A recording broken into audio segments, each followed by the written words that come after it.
So let's talk about control systems today.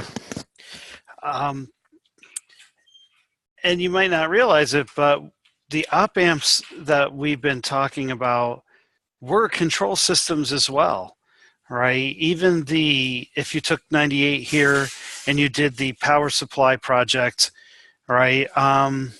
Making a voltage equal what you wanted to do when the current load is changing is a control system.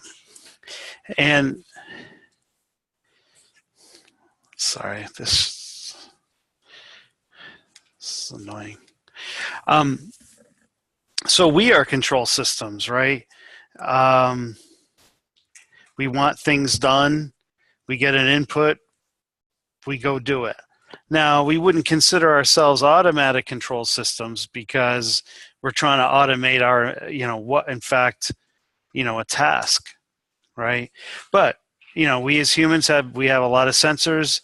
We operate in parallel. We process signals in parallel, and we are low power. So right now there's a lot of talk about autonomous vehicles, right? And the thing is you might say, well, get rid of the driver. You could get rid of the weight of the driver, and we should save energy, right? You're only driving who needs to be driven. But the thing is that the control systems are burning so much energy that it might be more. It's kind of more practical to have the driver drive because we're that low power, really. I mean, you might think that your head starts to get on fire when you're really thinking, but really we burn most of our energy just to keep,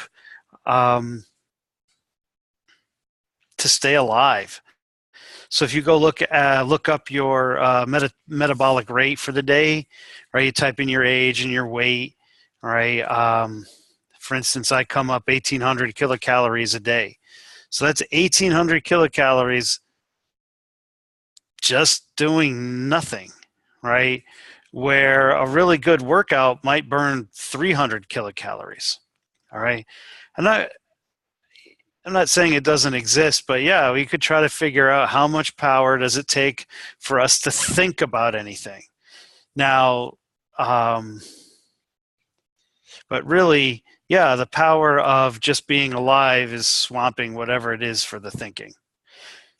But to talk about autonomous vehicles, right, we have to talk about, social impact of automation, right? Are these things stealing jobs, right? Do you guys, grow up watching the new Charlie and the Chocolate Factory, right? Well, he got put out of a job by putting on caps on top of toothpaste, right? Well, they went and bought a machine that did that, and then he was out of a job. But then he got a job hiring that machine, fixing that machine, right? But maybe what's not shown is the 10 or 20 other people that got put out of work who didn't get the job fixing the machine, right? And you think having the machine should save the company money, but then you've hired somebody back. Well, it's not really, really going to save money that way. Now, maybe you can. Now, people who are for automation say, well, now we can do more things. The jobs will change. But yeah, at a human scale, this family really suffered until he got that job, and really was a political. Father, Charlie knew the owner. Charlie was the owner. Well, no, not the owner of the. That's right. No, that's not the chocolate factory. That's the toothpaste factory. But, a little pro quid quo could go a long way. Now, and right now, politically, we're talking about jobs. And sometimes what folks tend not to realize is that a lot of the jobs have gone due to automation. Now, yeah, that's us. We are learning how to automate. That's what electrical engineers do. And I'm not saying don't do it. It's just we got to be aware of the consequences of our actions. All right. Now the thing is control systems, why is this a big electrical engineering thing? Is because a lot of the control systems today are electric powered, right? And if they're not, people are trying to figure out a way to make them electric powered.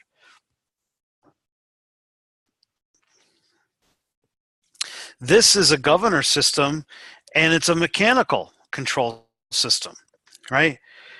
Where you have some kind of engine rotating this, and these balls here, the faster it spins, they're going to spin out here, right? Which is going to push up on this, which will push. I think I'm doing it backwards. No, because if this goes down and it opens up more. Oh, it's a steam release. All right, thanks, Devin. I was thinking of this as like a gas intake, and that the more closed this was, the less reactant got in. But Devin pointed out that this is letting steam out. So yeah, so the steam comes out, this will slow down, the balls will go down, this goes up and seals it off more. Simple, right? Anybody worked on or had one of these old muscle cars from the 60s and 70s? Did that phrase even make sense? All right. Older cars use control systems, but they used vacuum gauges to do this kind of thing. And I had this car with a vacuum leak, and it ruined my gas mileage. And it took like years to figure out. I thought it was just a bad car. No, it turned out it was a vacuum leak. But there's various other, the body, in fact, is a control system. And that's why it's so hard for me to like really, I would like to lose weight. But damn homeostasis is just making it difficult. Okay? Just the body wants to be what it wants to be. And you can have all these inputs, and it controls your weight right to where it was before.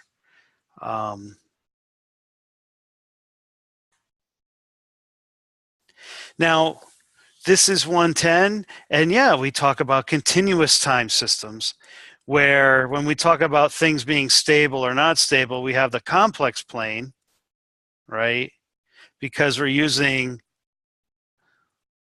Laplace, and everything on the left-hand side is in control, and everything over here, including 0, is not in control. The Z transform uses the unit circle, all right? A lot of the concepts are the same, but with microcontrollers being digital, and you might think, and so ubiquitous, why is 110 kind of still taught? Well, the microcontroller might be digital, but the systems that it's interfacing with tend to be analog. The sensors tend to be all kind of analog. Then it gets digitized along the way, and then it gets the opposite of digitized to move a motor or something. And then there is this really cool chip where each one of these has like 2 OpAmps in it, and it can connect things up. And so just, remember those DF filters we were talking about? And we had to come up with an integrator. All right, you can just kind of do it in a schematic, and it just wires it up for you. And you just tell it the time constant. Yeah, it's pretty cool.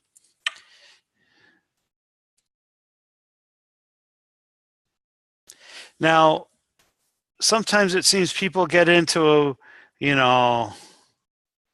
analog versus digital. But the thing is the best solutions use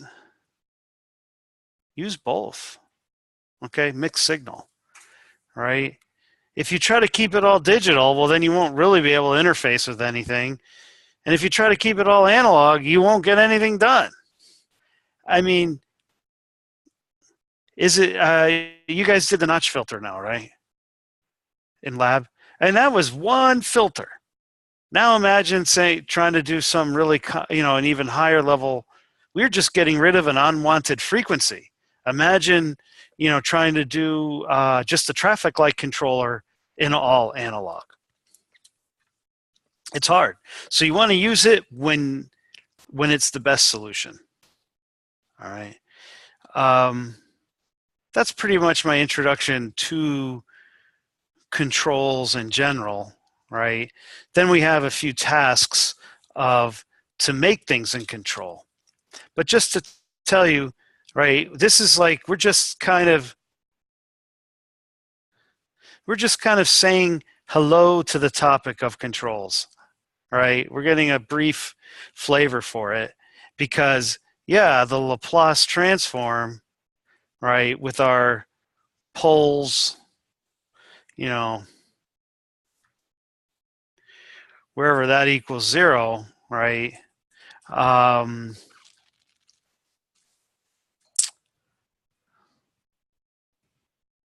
Where the denominator equals 0, right? That's a pole. Well, those poles will determine, how the system responds and even whether it's out of control.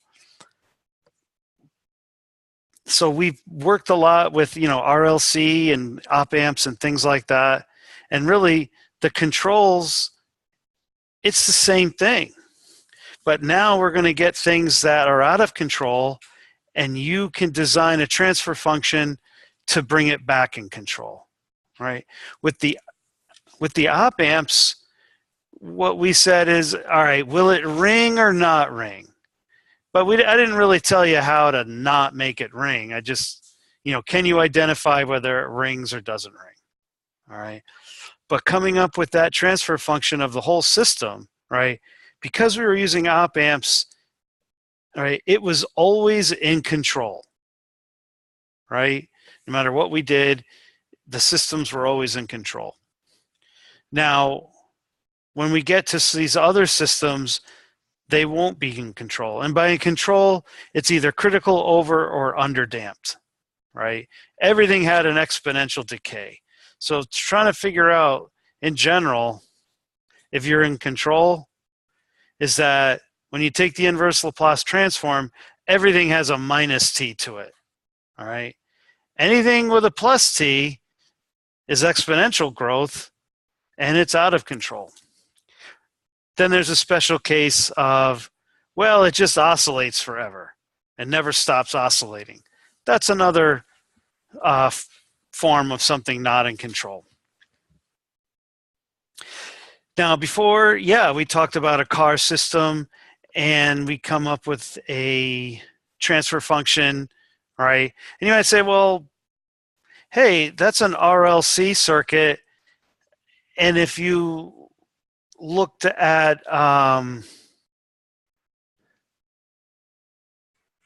like the series, right, you'd have S squared over LS plus 1 over LC, right, and then something over here. Well, there was nothing that could make this go into the right-hand plane unless this whole term was in fact 0, right? Now, how could I get R to be 0? Well, it could break, and then I'm just left with the spring and the capacitor, the spring and the mass. Well, now it's not going to be in control. Whatever input it gets, it will not decay down to 0, right? So if something breaks, you might say, yeah, but you told me there was these resistors in series with everything. You're right, I said that. But I think what we're going to run into is we can have a strict mathematical definition of what's in control and then what's like effectively out of control. So if a bump hits and this thing bounces for a minute before it finally stops bouncing, well, that's a very long minute.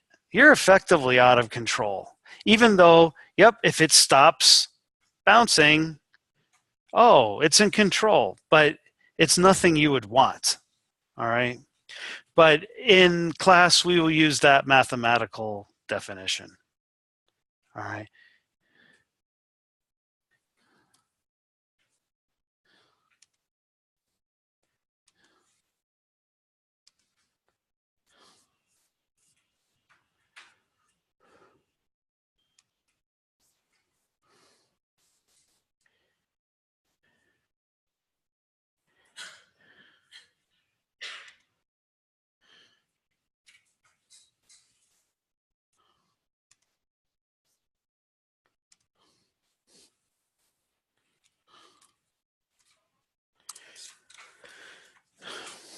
So I realized that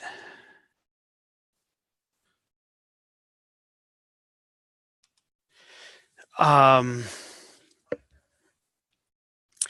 the time between the midterms is probably a lot longer than you're used to. All right.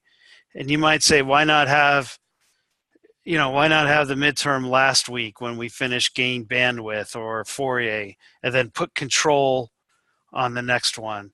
And really, it's because we're going to use like this kind of thing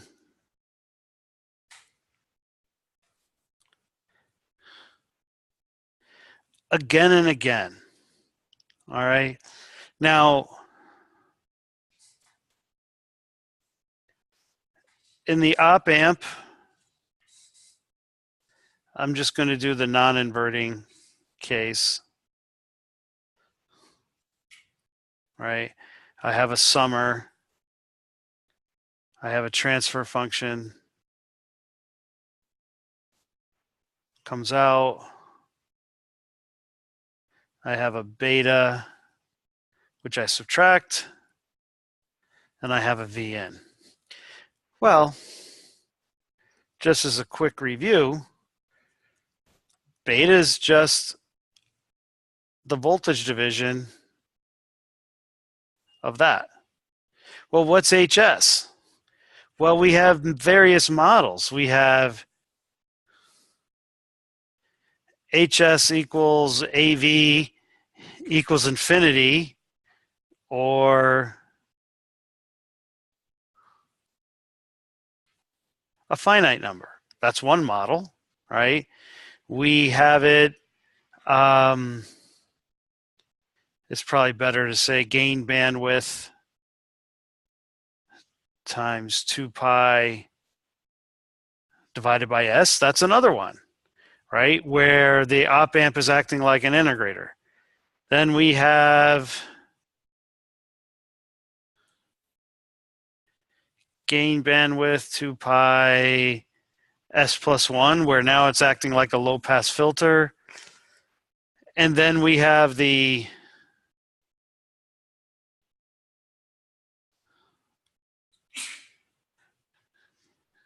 kind of like the two-pole model, right?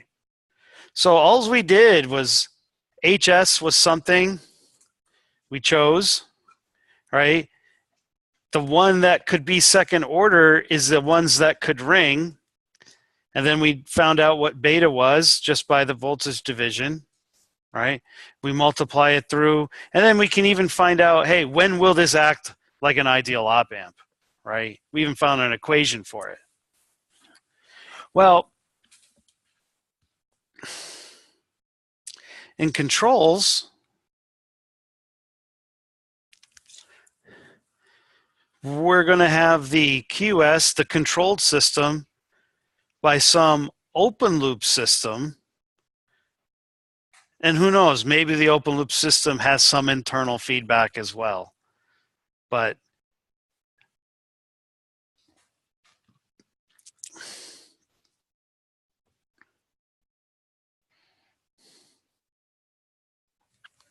now, I guess what I'm saying is, hey, what if HS equaled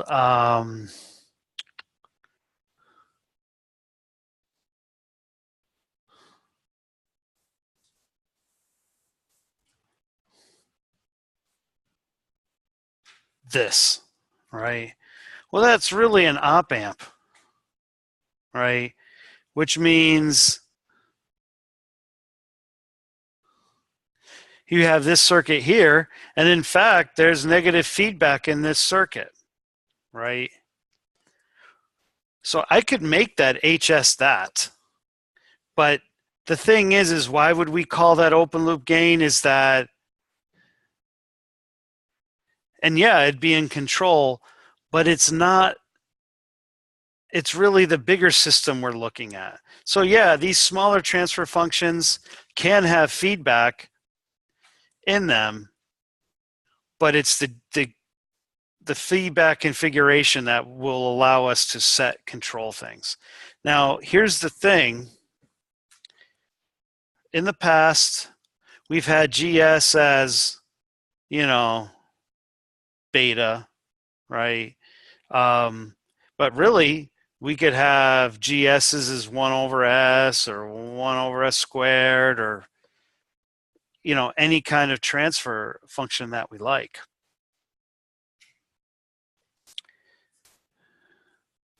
We've just been doing, you know, a constant. All right.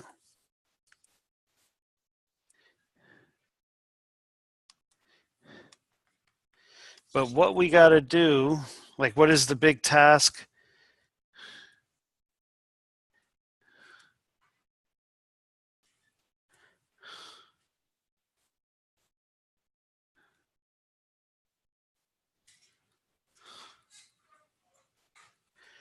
I give you an HS.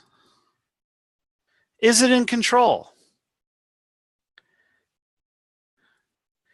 If not, how do we apply feedback to make it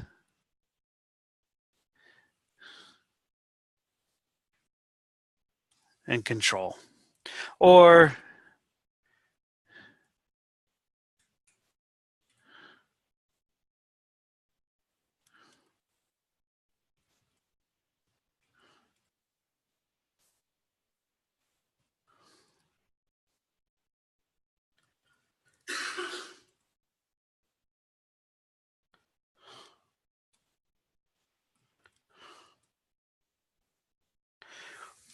which kind of feedbacks, and I'm going to give you 3, will put this in control, right? Because you might add feedback and it might not help. All right.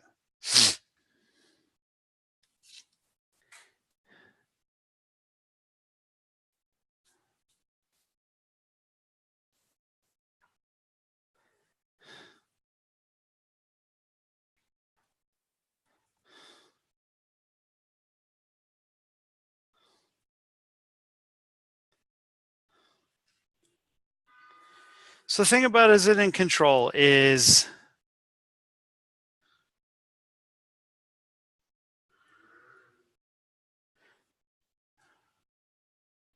roots of the denominator polynomial have to be on left half of the complex plane. All right, that sounds good. All right, so let's just, that's the j omega axis, all right, or real and imaginary. All right, just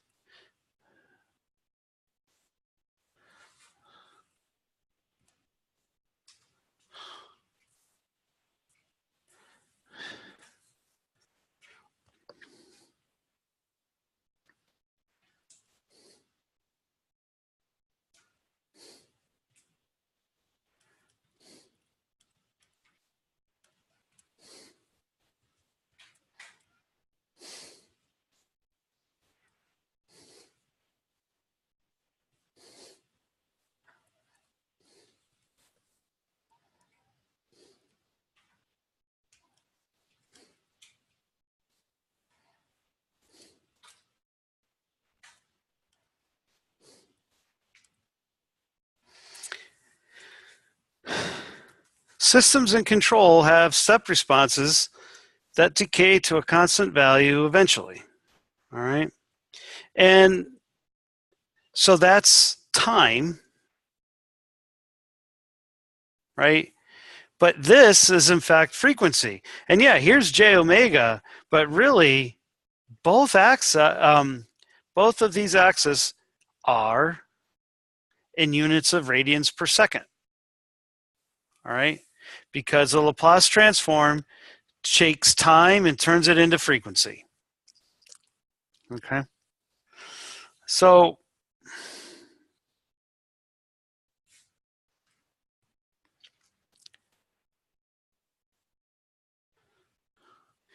if I have I use an X for a pole.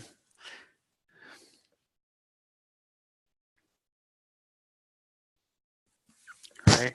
If it's out here and this is 0, right, then it'll be in control. So I think maybe a better way is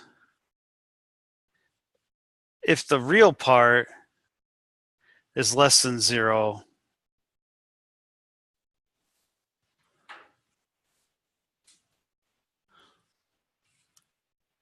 control. All right. And just as a reminder, S would equal a complex number. Real, imaginary,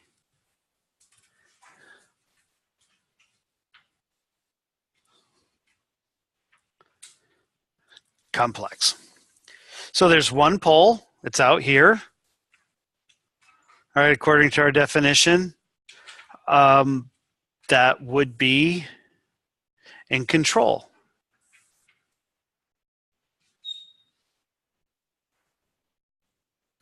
All right, so there's no imaginary part to it. It's all real. So I'm just going to say right here, right,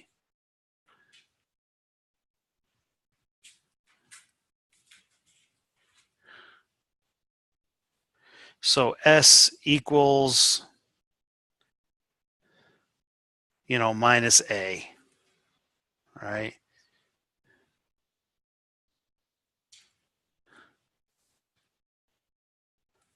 Okay. That means HS is something S plus A, right? Because if the pole is at minus A, well, what would make this go to infinity when S equal to minus A? All right.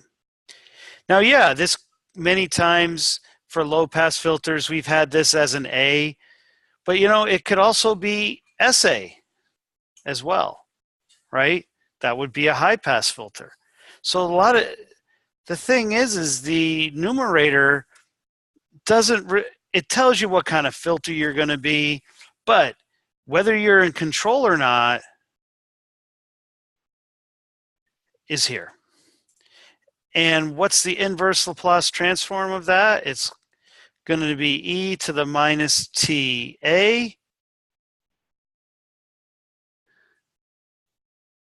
which is exponential decay, right? So there, in this particular case, there's two examples, right? I can have A, S plus A, or S divided by S plus A, right? The high and the low pass. So this is the low pass, right? The step function will go up and then come to a,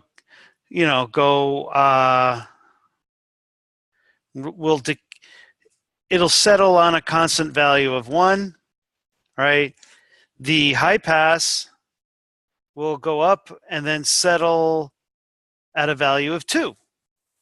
So that makes our so anything out here is going to have, and if it's just one pole, right, it's going to have this. Now, yeah, you can have multiple poles, and so you might have a first order pole, and then you have a second order system. But because these are all separate, you basically have 3 different roots that are all real, and that'll be like there'll be 3 exponential decays in there. And whether it's high pass or low pass, and now that there's another root, you can even have band pass. But if you go and take the inverse Laplace transform, right, all these roots will have some kind of exponential decay. This one's easy. It's just minus AT. This one is 1 minus e to the AT, right? But that exponential decay is always there. So that's not too hard.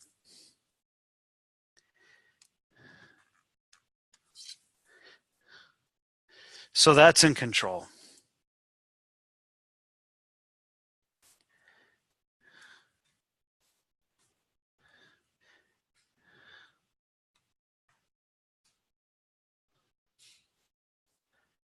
Not quite sure how to draw 2 poles at the same spot, right?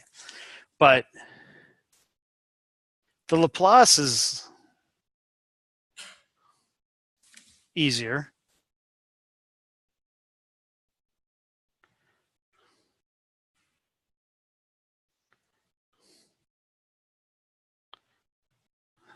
Okay.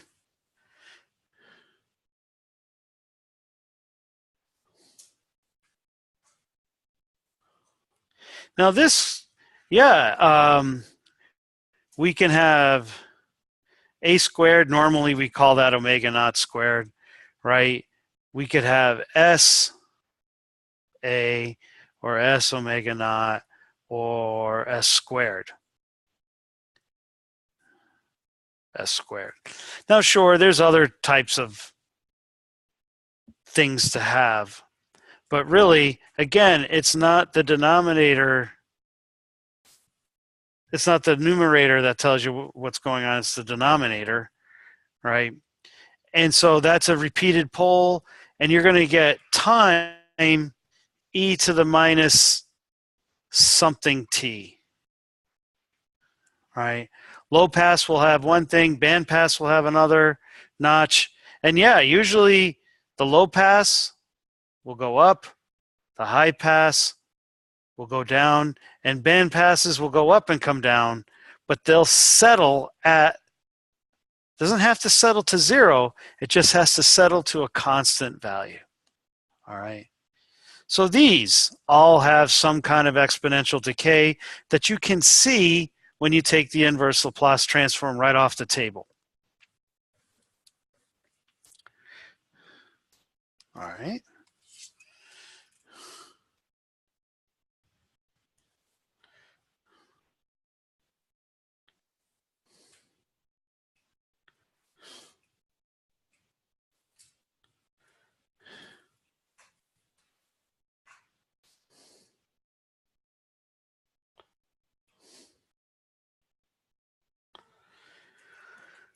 Two complex poles.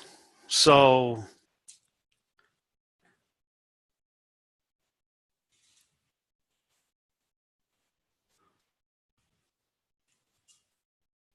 that's underdamped.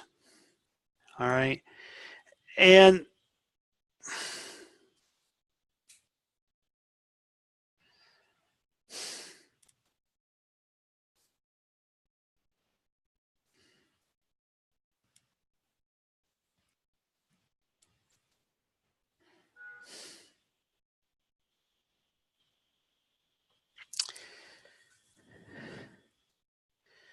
now remember all those questions when else, is it critically damped?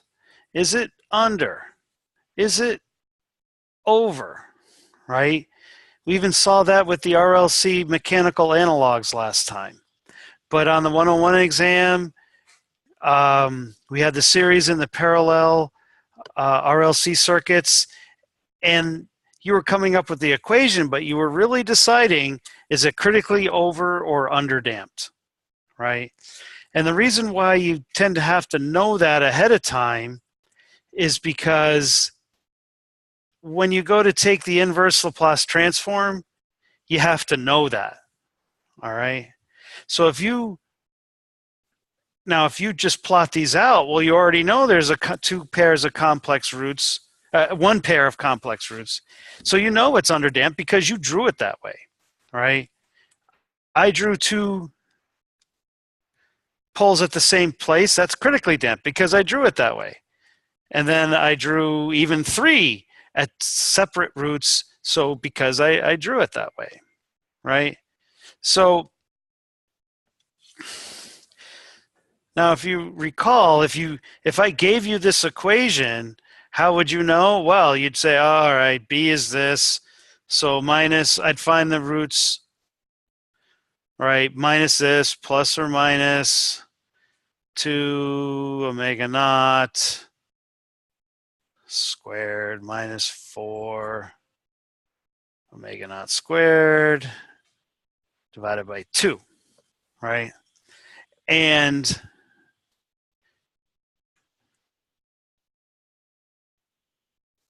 for this circuit, it's that, all right? Why? Yeah, I'm going to get into that later. Wait, what?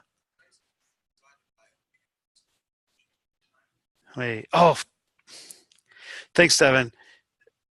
Sometimes I'll forget that 1 over LC is omega naught squared. And I just so used to doing it in terms of R and L that I just did that. All right, thanks for that. All right, so if you have imaginary in your roots or your poles, right? How do you remember? Well, you know,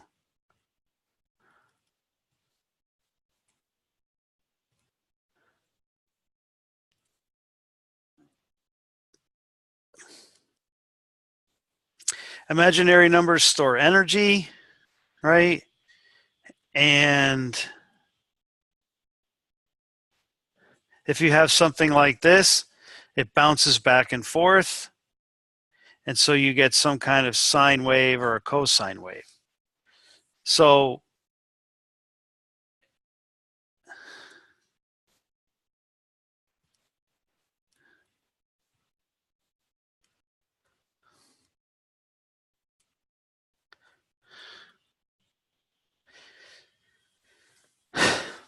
if you have complex roots, now you got some imaginary numbers, that means things are going to oscillate on you.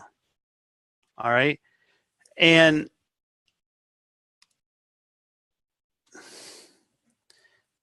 yeah, you know, a low pass type thing will kind of do this and then come to a constant value, right?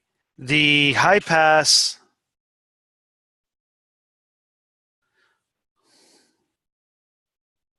will kind of do the same thing, stay close to 0, stay close to whatever, the step was. All right.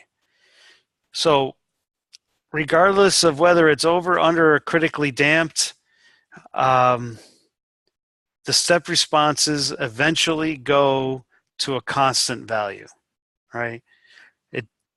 It can be a number other, and it can be a number other than 0, right? Because yeah, you can have this, right?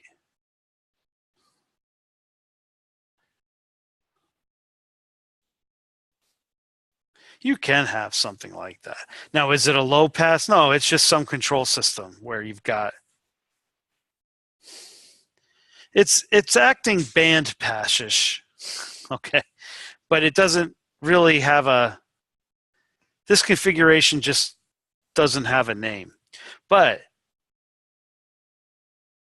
if the two poles here are complex or too complex,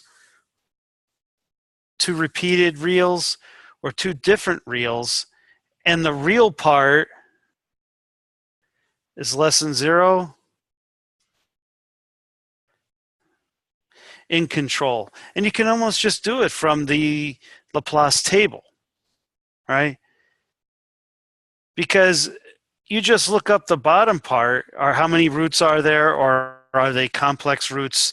And then no matter what is in the denominator, you'll see that eventually there's all these exponential decays, right? No matter what, it's all exponential decays. No matter, now we say step response, but yeah, well, let's just say step response. Now,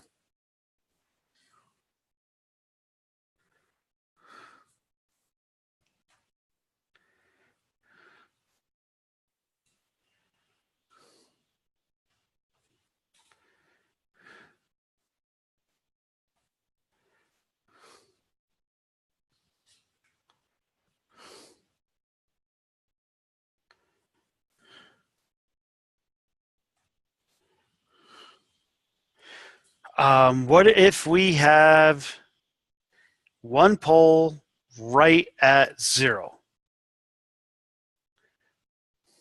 All right. And I'm saying the step response, what was our test for being in control? The step response goes to a constant value that may or may not be 0. And it could be negative too. All right. So our system is 1 over S, which is an integrator. All right. V out, we have the system times 1 over S, the input, equals 1 over S squared, right?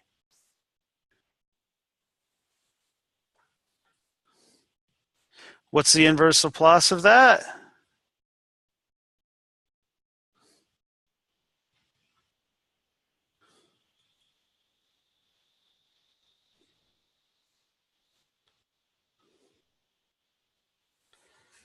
A ramp function.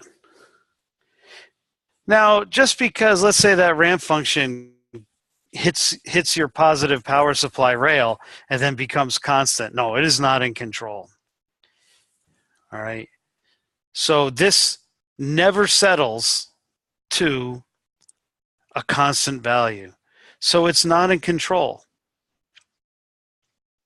And you might say, no, I can make it in control. I can make it settle. Why? Watch me. I'll do 1 over S is the system, and then Vn of S will be 1 over S minus 1 over S ut minus 1, right? And yeah, once we work all that out, it's going to come up, and then it's going to stay straight, right? Because this will be a ramp with a slope of 1. This will be a delayed ramp with a slope of 1. When you subtract them out, it'll just become a constant. Hey, that's a constant value. It's in control. No, because the way I did it was with the inputs, right? This is the system, right? And the test is the system times a step, not a step minus a delayed step. All right.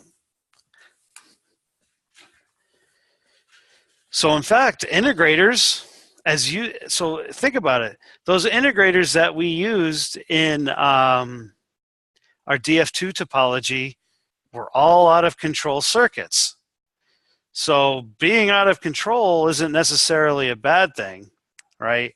But while the integrators were out of control, right,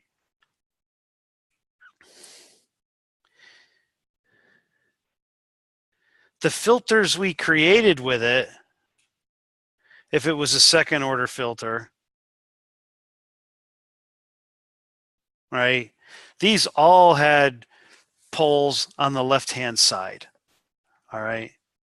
And yeah, if you actually wire it up wrong, you can get a pole on the right hand side and it won't work. All right. If you recall, right.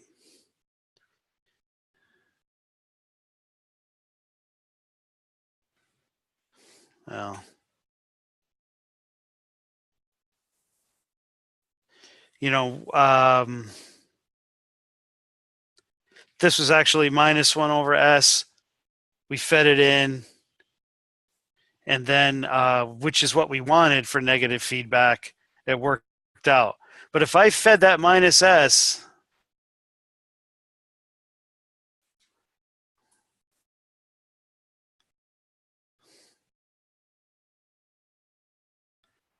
into the negative side, it would have become a positive S, and then I would have had a root on the right hand side. So just by wiring it up improperly, you could get trouble. All right.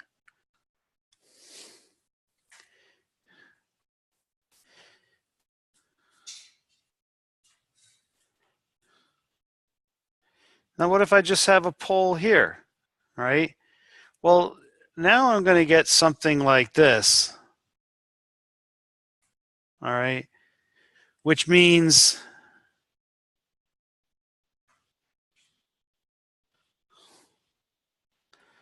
pole is at positive A. Well, what's the inverse Laplace transform of this? Well, it's something e to the plus at, which is exponential increase. Even if this is like a negative number, it would be exponential that way. Right? Now, it's true.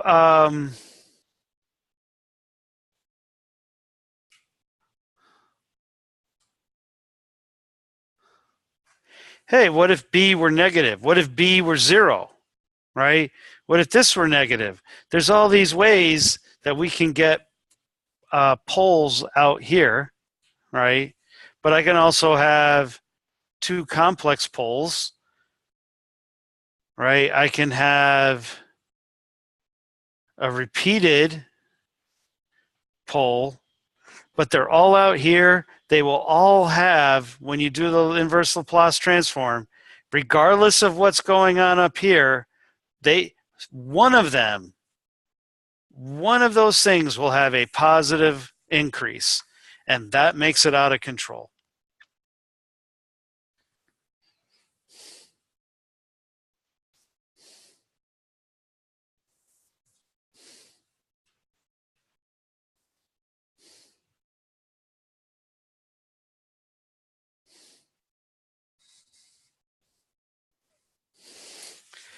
So let's, before we leap off,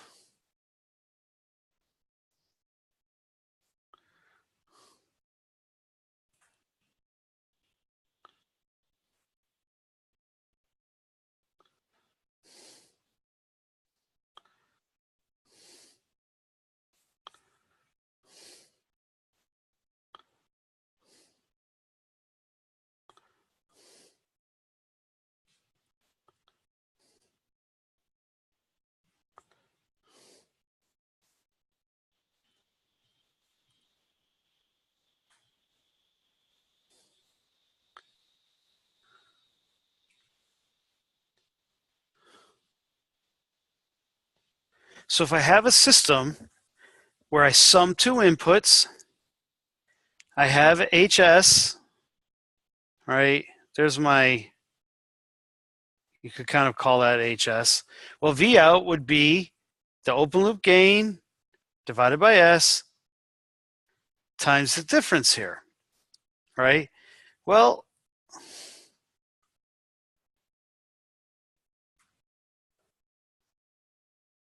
that's an integrator. Pole at 0. Not, note.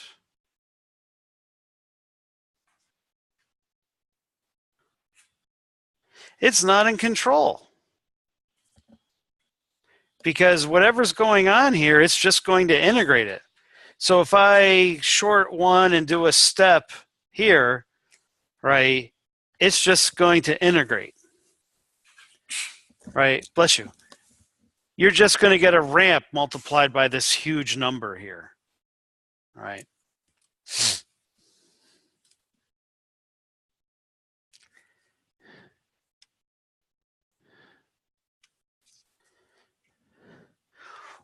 Well, the control system methodology is like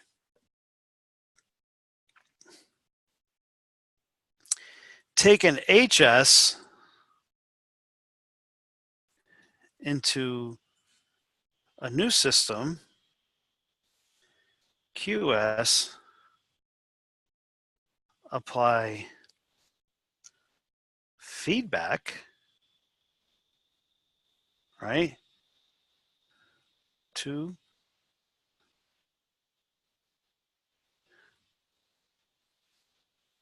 make it in control. All right. Well, let's use the control system kind of toolbox where you have a summer.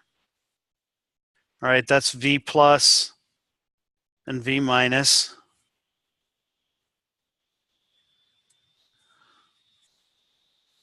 That's HS.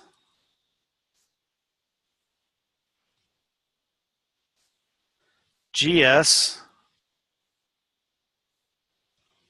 Right, comes right in on the, and that's the V out.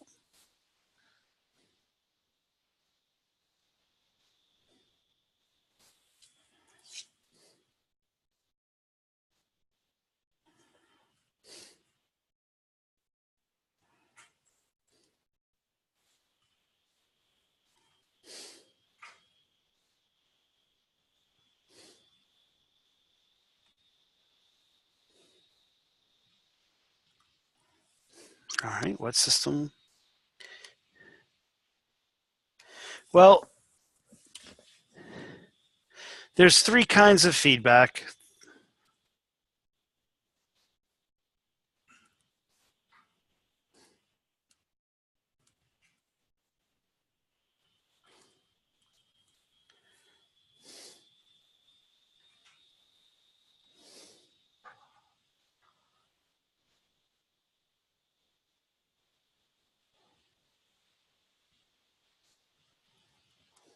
Proportional, but you just have a value K. It's like you just scale it, make it bigger, make it smaller. Proportion, right? There is derivative, which is some proportion times derivative, because the inverse Laplace of S is ddtt of the signal, the derivative of it, right?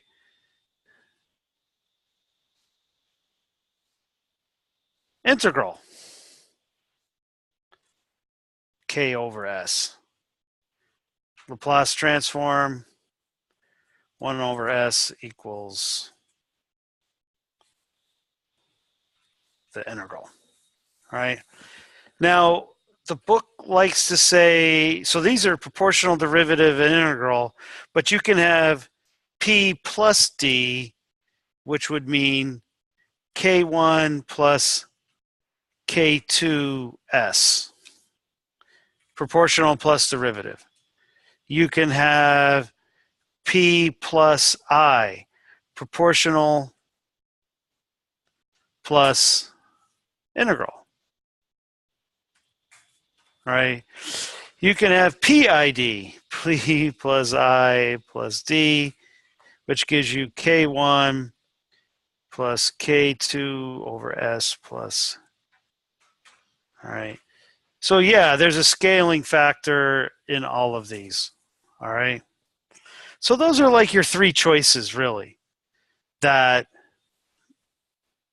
I have this system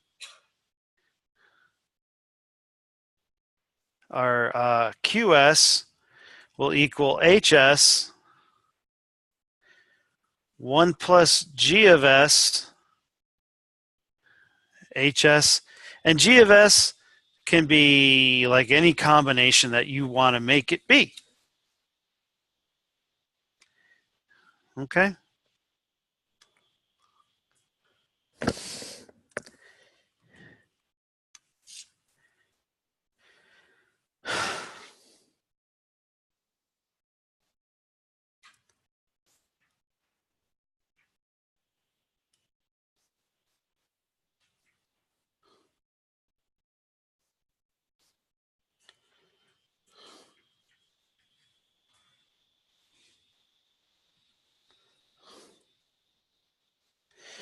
So out, because it might not be a voltage, okay? Out of S equals in of S HS plus out of S G of S H of S. Oh, but there's a minus sign in there, so it's minus. So out of S is 1 plus GS HS in. All right. QS equals out in.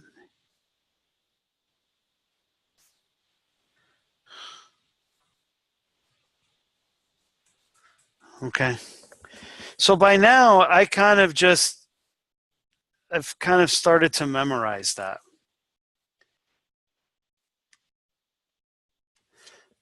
Now, in the previous example, hey, HS equaled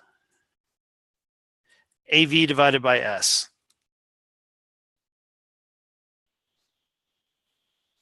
What should GS be? Well, I tend to try the simplest thing. So I'm going to choose proportional, and I'm just going to say equals K. All right, now I just say QS, H of S, open loop gain divided by S, 1 plus G of S is now K, HS is AV divided by S, multiply through.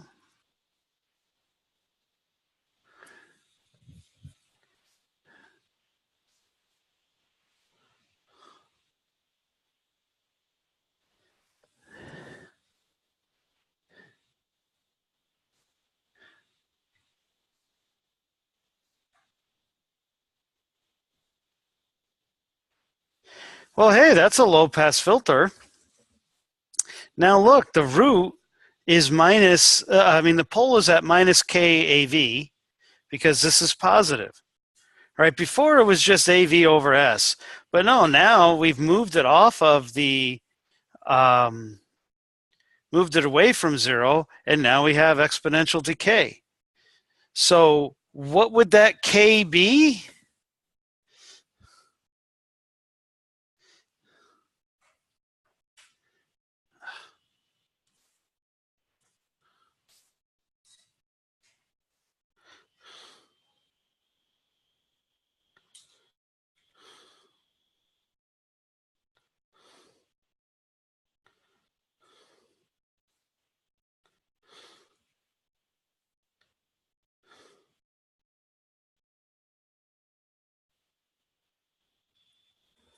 K would just be that voltage division. I've drawn it upside down the way I normally do it so that it matches the plot there. Okay? That's it. So since that was the simplest way to bring that into control, I'd probably just leave it be. Wow, 2 resistors takes an out of control op amp, acting like an integrator, and makes it in control.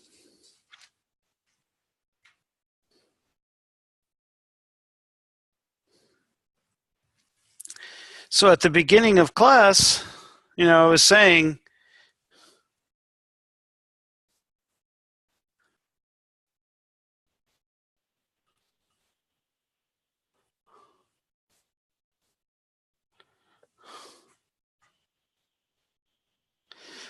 OpAmp circuits are control systems.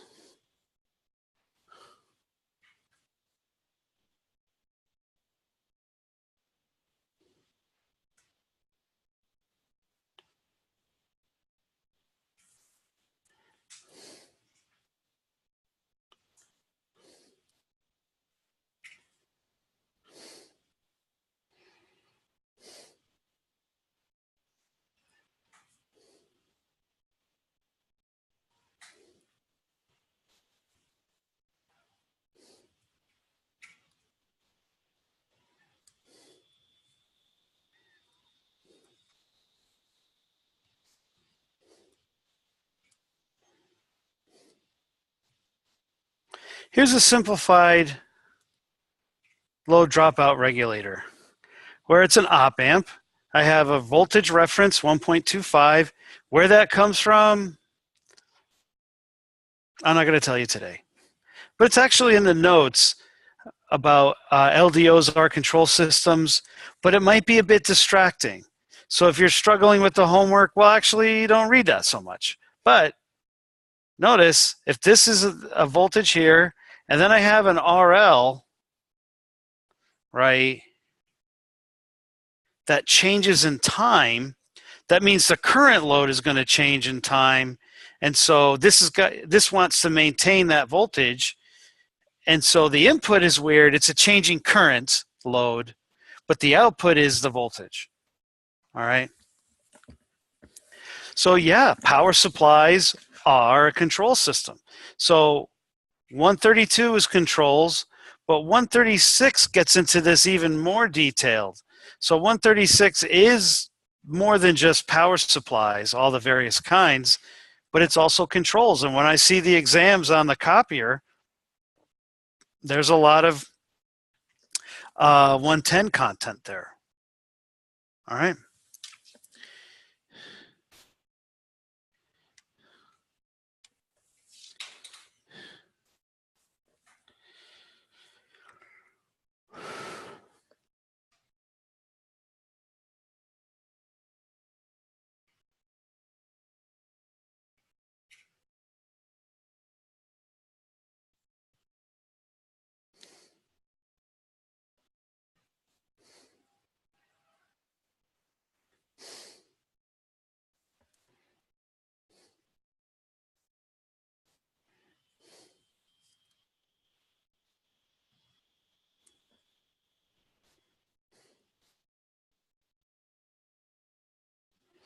So this is called an inverted pendulum, and this is a cart. The input equals xt, which is position. Theta t is the angle from normal, right? And you can kind of imagine that if you get over 0 one way or the other, gravity's just going to make you hit the ground, right? Now, h of s, so it's a little bit weird, right? The output isn't a voltage, it's an angle, and the input is a position, not a voltage. But where is this position information coming from? Well, maybe there's an op-amp sensor figuring out where you are. And then it's converted into electricity because ultimately we want to control the cart, right? So maybe the original vector is position, but that position gets digitized or not necessarily digitized, it gets electrified. The information gets put into electricity, right? Now, yeah, the angle, how is that in electricity? Oh, there's probably some sensor that is measuring the angle, right? And there's many sensors like that. So even though these are things, there's control systems and transfer functions for all these sensors to get it to do what you want to do. But here it is at the simplest. And I might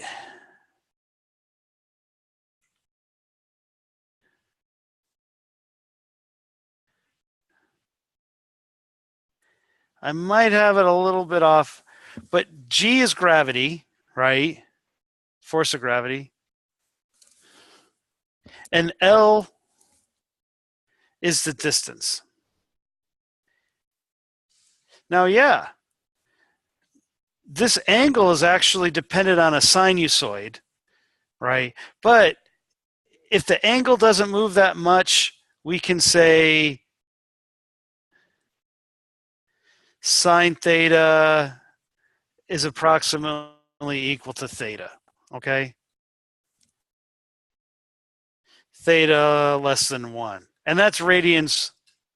That's radians. All right. So it's in the book if you're lost with that.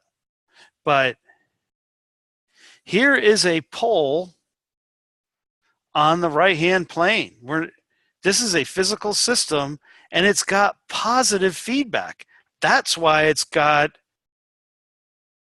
a positive pole, which will have some kind of e to the positive t. Why does it have a positive pole? Well, think about it, right?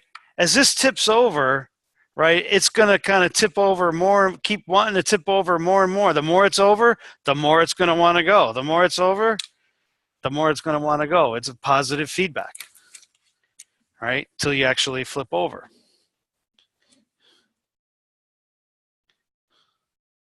All right, will proportional feedback work? So this means I'm coming up with a system that I'm able to measure everything and convert it to electricity and then convert it into motors so that it does what I want it to do, right? Which is a lot of work, right? But but the first step is before we start hooking things up is what kind of control will work, right? So we're not just guessing.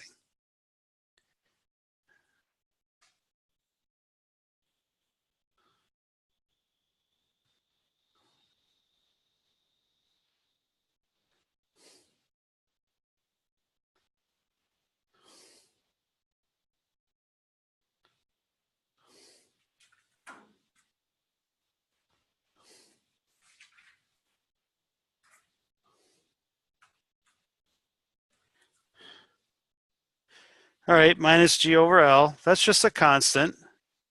And why is it minus? Is when you pull the cart forward, the pendulum goes backwards. That's why it's minus. Okay. I get S minus G divided by L, right? Then I get plus, or actually, no, minus GS, okay? These cancel, and I get my G over L again, right?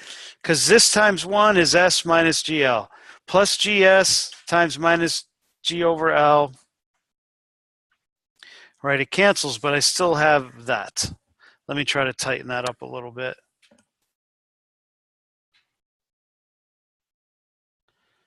So I have S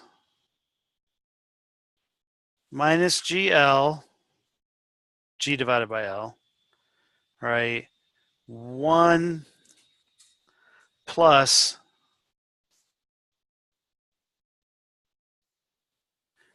G of S. Well,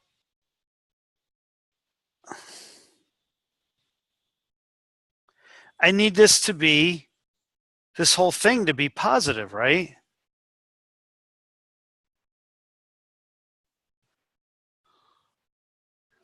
Well, I should be able to do that with a minus k, right?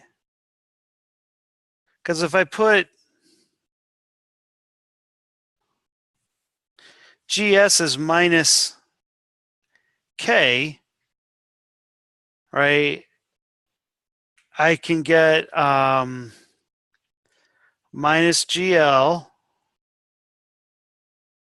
No, I don't have to do it. 1 minus k, that can be a negative number as long as it's, if k,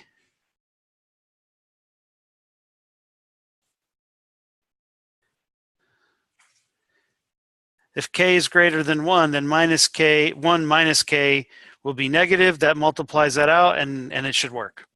All right, I should get a 1 pole, a positive number, which means a negative pole, which means I should be able to get it into control. All right.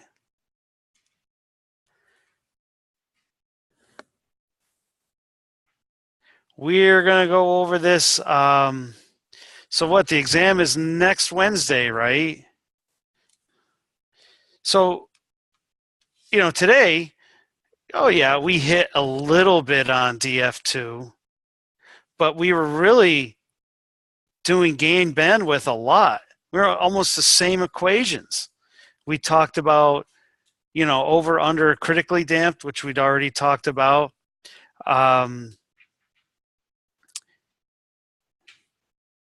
And now we just did taking unstable to stable. But almost, this one and this one really used this.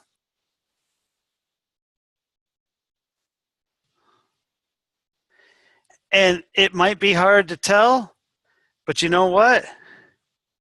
That DF2 was using it as well, except you had much more complicated things here. All right, where you had these polynomials, but it's all the same thing. That positive sign means negative feedback, right? Which means, one, it's in control, but that's how we're getting our filter response. That's how we're making our circuits not oscillate or be in control. They can ring and still be in control. And now we've used the same mathematics to try to turn things unstable and make them stable. And that hopefully we can recognize it. But a lot of times, all you got to do is look at the quadratic equation.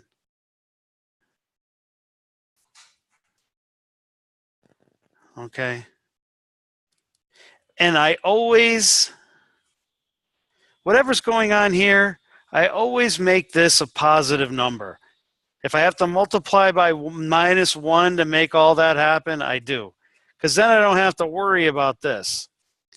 If this number here, if B is negative, negative times a negative is a positive, it's on the right-hand plane. If B is 0, right, then this is 0, this is 0, it's all imaginary, and I just have two roots, two poles on the j omega axis. It's out of control. These turn into sine waves, right? And